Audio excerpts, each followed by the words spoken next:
Ah, Flash games, an era of the internet that sadly has come to an end due to Adobe ending support for Flash. Luckily, I still have all those memories of playing these games in the early 2000s, and I still have a means of playing them through Flash emulators via websites like Newgrounds and preservation projects such as Flashpoint. So, with the special edition of Flashback Friday, let's get started.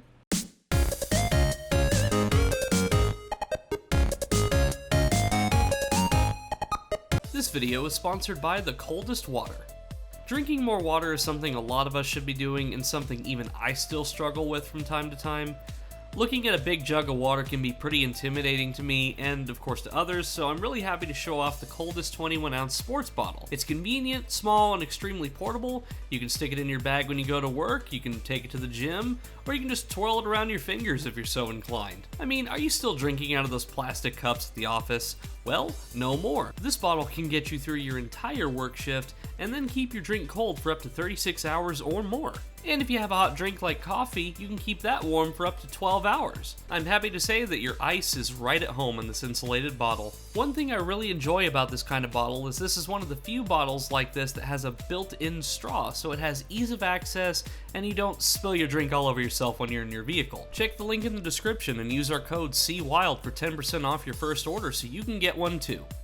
So Flash games were probably the first PC-based games that I ever played, even predating Medal of Honor Allied Assault, and I'm going to use Flash as a broad term here to describe all of these kinds of games, because there's different games out there like Unity-based ones, Shockwave, and stuff like that, but in order to keep things simplified, I'm just going to broadly refer to these types of games as Flash under this umbrella. So, some of my earliest memories getting on my family computer were going to websites such as nick.com or cartoonnetwork.com and going to the game section and just checking out the videos and stuff that they had for the kids. And I believe at the time there were quite a few advertisements during commercial breaks talking about various activities you could do on said sites. There was a lot of cross-promotion for certain episodes of shows, if I recall correctly, and I remember playing these games as early as 1999 through 2001, as far as the Nickelodeon and Cartoon Network ones go. I can't exactly pinpoint when I first started playing these games, because I was very young at the time, and memories from that part of my life are very scarce and they're very blurry.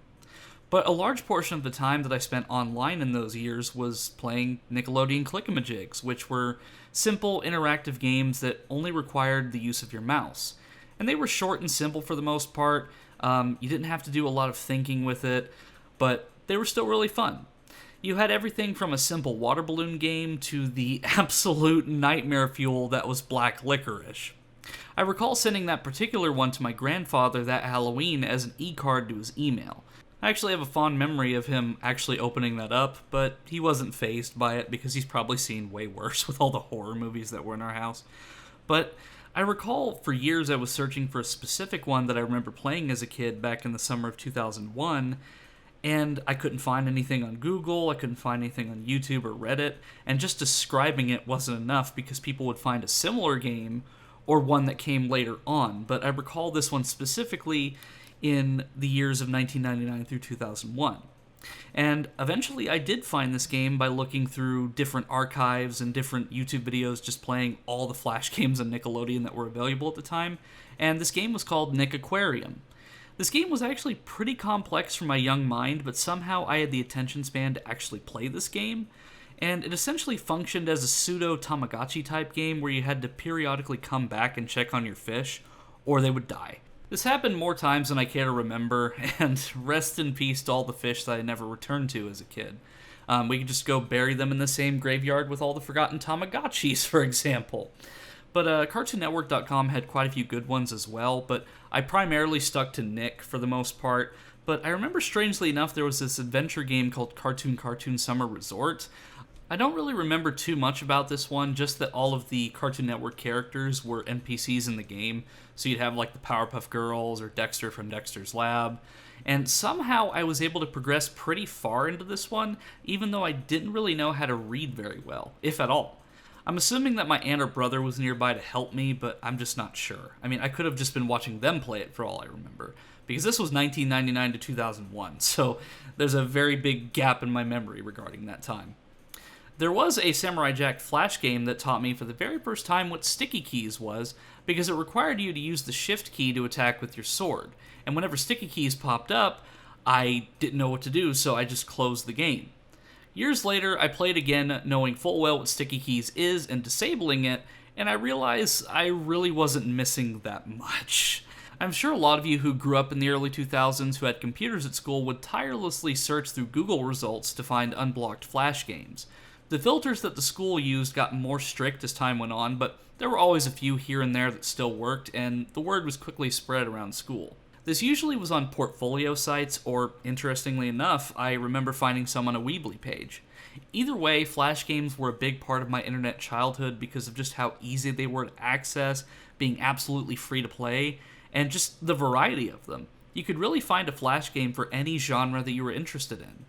The one on screen now is Weapon Fire, which is one of my favorites because of the zombie survival mode specifically. This was primarily why we did the Flashback Friday series on the channel, for nostalgia and just to share games that easily got overlooked because of the attention being drawn to AAA titles or other free games on mobile devices.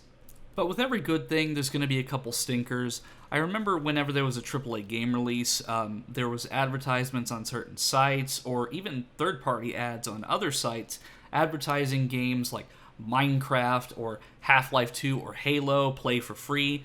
But when you actually clicked on these ads and you played the Flash game, it was just this JPEG, like very rough animation point-and-shoot game with not really any substance to it, and like this one on screen right now with Half-Life 2, it was very simple, and as an art project or like somebody's very first Flash game, I can forgive that, but the fact that they were advertising it as Half-Life 2, the Flash version, because a little known fact, there's actually a Flash version of Half-Life that is official called Codename Gordon, which is a promotional game before Half-Life 2 actually came out.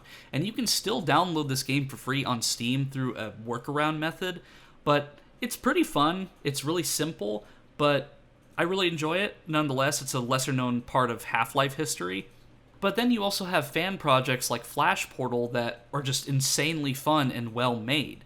And I'm really happy to say that a good bit of these games are archived and ready to play via the Flashpoint project, which is an archive of pretty much as much Flash content that was on the internet as possible before Adobe killed it for good. And as new versions come out, more stuff is added because there are different people that find different things at various points of time. So it's an ongoing archive, but it's one that I'm really happy exists because I think that everyone should get to experience Flash at least once because it's a very important part of internet history, and I'm really vouching for its preservation. Anyways, this was a quick one, and it was something that I'm really passionate to talk about. So enjoy this kind of pseudo Flashback Friday, and I'll see you guys next time.